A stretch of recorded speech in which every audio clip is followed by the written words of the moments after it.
We are ready for the first fire up. I'm going to have a checklist for you to look over here before you do it. So, going over to the pump, make sure you have your oil supply hooked up. Make sure your vacuum supply is hooked up as well, vacuum oil supply. Make sure all those fittings are tight. Make sure your feed line is tight. Make sure your return is also tight. Then also make sure where the return goes to the back of the cylinder head is tight, as well as the return on the back of the head for the injector return. Make sure all your lines are clamped down and tight, and then make sure your gear case is all bolted down, your balancer is torqued, and your belt is all in place. Look at your turbo supply lines, and then if you come over to the side of the block here, make sure that the oil pressure sensor is plugged in. You can just see it there. Make sure your throttle assembly moves nicely, doesn't hang up on anything. And most importantly, make sure your method of shutting off the fuel works as well and moves freely. I'm starting it without the intake on, and then I have a box ready in the event that for whatever reason the rack sticks in this pump and we can shut it off by blocking off the air supply. Make sure you have coolant in the engine as well, and it's all bled, and make sure you have the rad cap on, and I believe that should be everything. We're good to go. Chris is about as excited as can be. Let's hear this thing.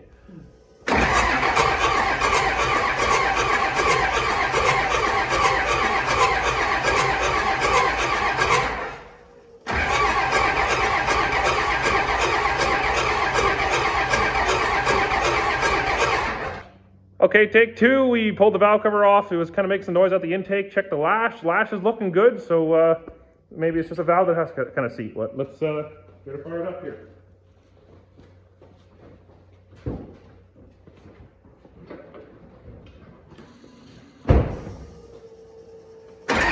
Oh, oh, your ratchet. Hang on. Take two. Take three.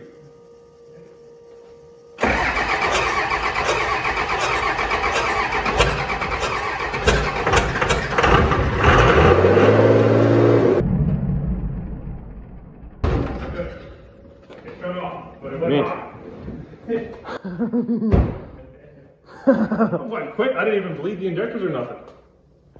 All right, so it fired up very quick, but the RPM went really high, and I wasn't even touching the gas pedal for this thing. What happened is because I put 5K gubs in here and it changed the outside idle spring, I set the idle spring to a tension that I thought was pretty good, and the previous idle spring was kind of a low tension. So with more tension on the governor spring, your idle will be a little bit higher. So the pump where it was set up in the linkage and everything here and the throttle stop is going to be in a different kind of setting. So what I actually should have done was make that idle speed thing turned in lower, and then I should have just raised it from there. But if you look at the throttle assembly, and then bear with me here, you know, I'm just going to show you on another pump. Chris says I have a problem, but we'll ignore that for now. Back to the P pump here. This is your idle speed adjustment, and what I'm doing right now to lower the idle of the pump is to turn this down more. And if your idle's too low or it won't maintain idle, you can turn this back up. Take four, idle's lowered. Let's see how it fires up and if we can get to maintain idle.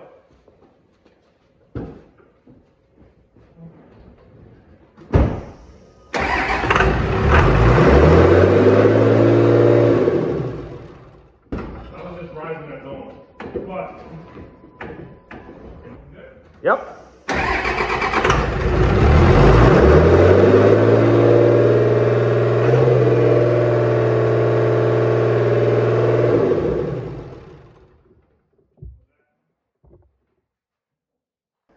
Take six, I think. Chris knows his job here at the Helix, and we are not sponsored by Helix, but contrary to what they may tell you on their website, it makes a great air shutoff box here.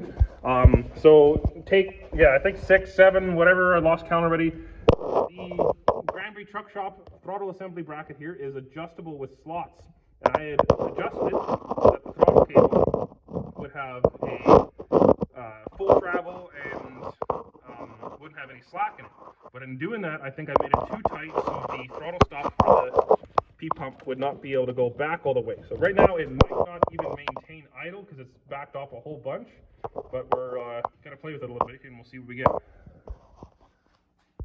I think it's just a continuation of take 6, let's say.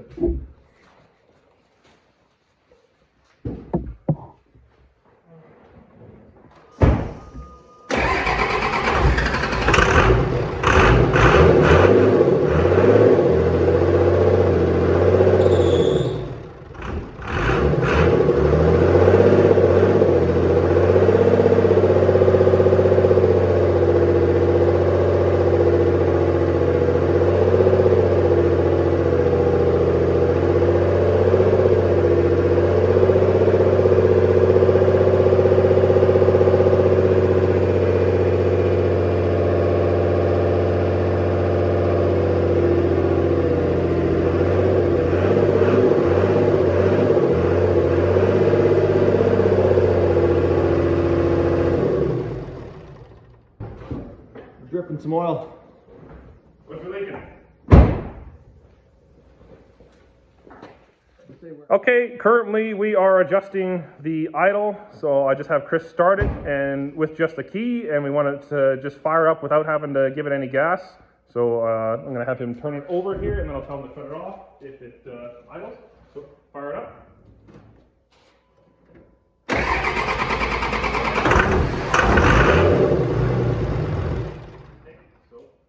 Hold the pedal to the floor.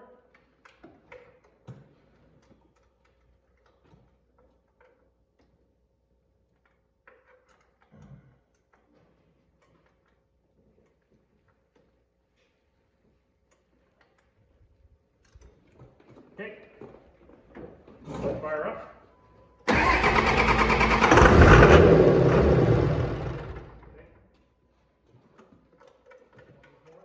Yep.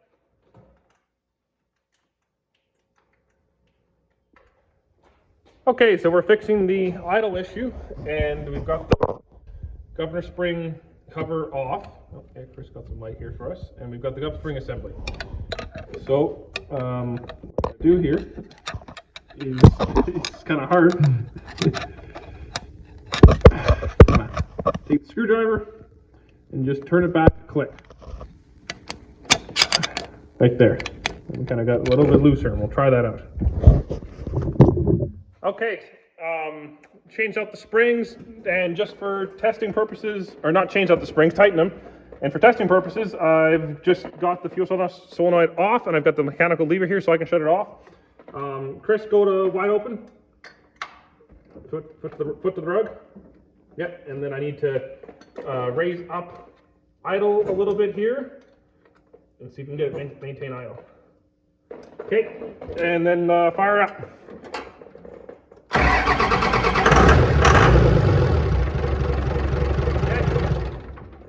So, wide open. Okay, give her.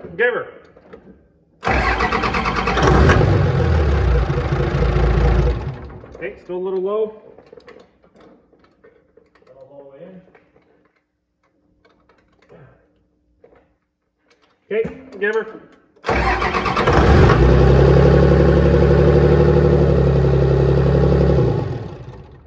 Halfway between there. All right, after much messing around, I've got it all sorted here. So when I had done this pump, if you watch my video on modifying it, I had made note that the nut depth on this was really shallow. Like usually the nut depth is like 0.50 to 100. This was like 20 thou, really loose. And I didn't really like that, but that's kind of where it was set to. So when I put in the 5K govs, I assumed by using a new idle spring, you remove the shims for the old one. So I did that, and we were having the issues you've seen earlier. So I'm like, okay, I'll put in the original idle springs, but I'll leave the shims out, just kind of see how it does. And normally I'd put the shims back in, but I decided, hey, I'll try it without shims first, and then kind of go to do the shims after. Did that. Same issue. Would kind of get close to the idle RPM. It would run away, as you can see from various clips. So then now the last thing I just did, I put the shims back in underneath the idle springs, put it all together, and it was kind of still hanging, still giving me issues. So I loosened the tension off on the governor spring assembly nut to like, kind of like to a scary point. Like it's really loose. It's not as tight as I'd like it, but it reminded me kind of like how I got this pump before I put the governor springs in. It was just a really loose spring tension. So with that done, it's working good now. I can rev it up. It falls back down to idle nicely. I don't have to give it any throttle to start, so I'm going to show you right now. And Chris isn't here, so I do this all by myself. So I've got the starter brown wire right there with this clip loosely kind of hooked up to it, and then that way I can turn over the engine. This is also really good for doing valve lashes. You can click it over like that. Then the key's on, put the fuse in here for the fast, and then I just manually turn it off with my hand here, as you've been seeing earlier. So this is about 650, 700. Sounds nice.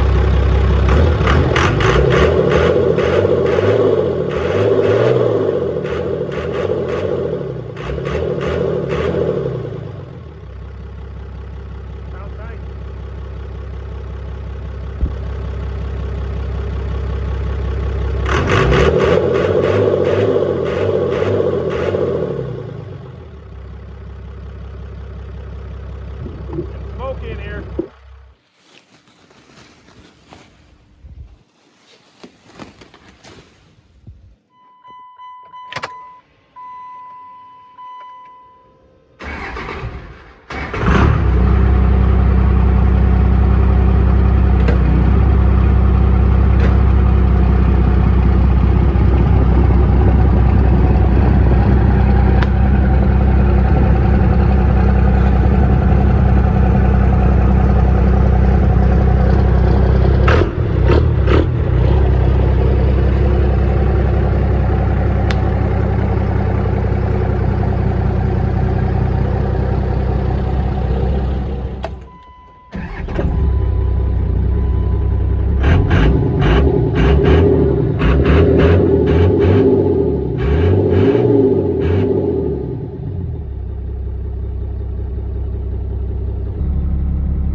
I gotta get non-red. Don't worry, I'm gonna have to excite you. Hey, look at this guy. He's freaking excited. P-pump. Yeah, first time driving it since getting it back here. He's a little rusty, but what are you feeling so far? It's fucking loud, isn't it? Oh, it's got fuel. Holy shit. Yeah. Oh, yeah. I won't put you on the spot here. We're in the city, but we'll get some more later. Continuing the test drive here, Chris is continually blown away. Oh. He has a permanent smile welded to his face. Pointing out lots of things like less throttle input to drive it down the road. It just moves. Overall power, the throttle's completely different. It spools sooner. Good overall power. Oh. He has to completely relearn how to drive the thing, pretty much is what he'd been saying. Completely. It's just working it doesn't good. Take more. You don't need as much boost to get this thing moving as fast. Yeah. It's got more oomph to it, I guess a guy can say. Big time. Not smoking either. Like he hopped in the seat. We don't have hardly any smoke, unless he really wants it to smoke. Yeah. Yeah, man, it cleans up. Yeah. Very well. So we probably. Oh, you want to turn left here? Probably won't do any full power runs. We'll see, but still kind of getting used to it. Yeah. But, oh yeah, this is a relearn process for sure. Is it worth it? Without a doubt. Yeah. Without a doubt. If you're even thinking about the P-pump, don't even think about it. Just do it. Trust me, just do it. So we're gonna start off in first here across the highway. First, I think? Yeah, probably first. Yeah. It's a little touchy with the 5Ks. So second, oh, we got this bozo here. It's now a street tractor. Yeah. Because it sounds like one. I described it as driving this thing feels like you're carrying a sledgehammer to a fist fight. It sounds like a sled puller. Oh yeah. Oh, it's got a hell of a lot more jam.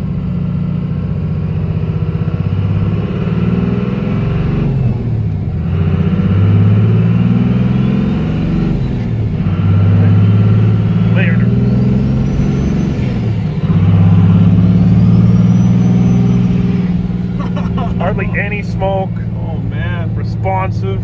Yeah, that's wild. VP44? No way. Yeah. Dead to you. No way. See, everyone asks me why don't I have any 24 valve trucks. Well, once you have a P pump, you just know it just works. This is why.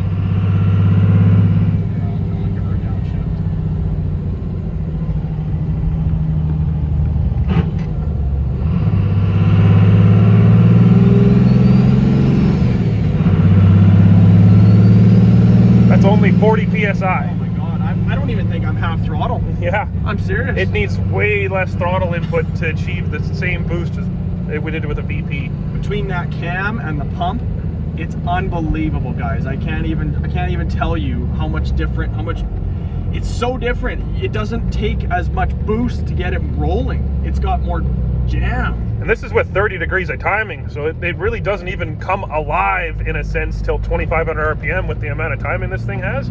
But just so even at 20 degrees of timing rig would be a totally different animal. Stay tuned. Next summer when we get it running and it's dialed in, Yeah. we'll upload some good videos. Oh yeah, burnouts, Don't worry. dyno, and see what you can put out. Oh man. We're chasing that 1,000 horsepower mark. Yeah. It's so clean too. Like I'm not even on it. Yeah. That's like 30% throttle if I was to guess. It just moves and hardly any tuning done on it. I kind of set it up how I'd feel, and it's hard to make it smoke. Like you'd have to like here, even just put it in 6, or oh, that might be maybe 5, and then just like stomp on it, kind of. Like it takes quite a bit of throttle input to even get it to smoke. Oh yeah. Totally different. Totally. Like,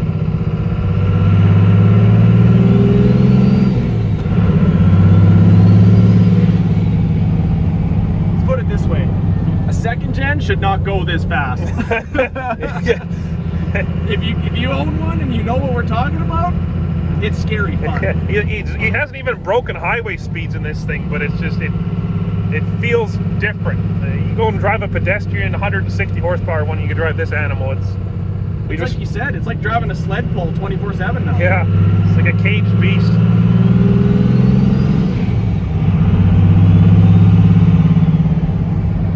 Yeah, she's good time.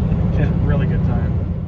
Well, that's it for the video, and I hope that I was able to help you understand the ins and outs of doing the P-Pump 24 valve swap and maybe feel a little bit more confident in what you're getting into or what it's going to be like.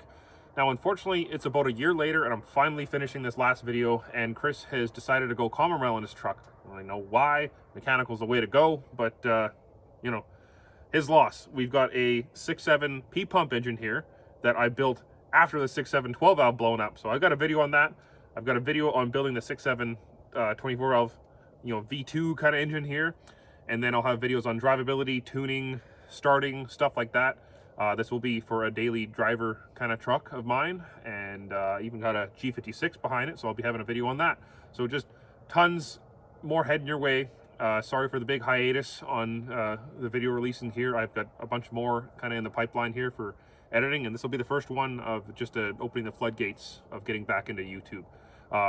Really thank you for, really appreciate you sticking all the way to the end of the video here and waiting out for me. It seems like the channel's doing really well. Last I checked, I'm at 5,600 subscribers. So, you know, right on, guys. Thanks for all the support, and expect to see more videos. And if you're not subscribed, please subscribe to the channel. You know, lots planned. anyways, that's it for today. I'll talk to you later.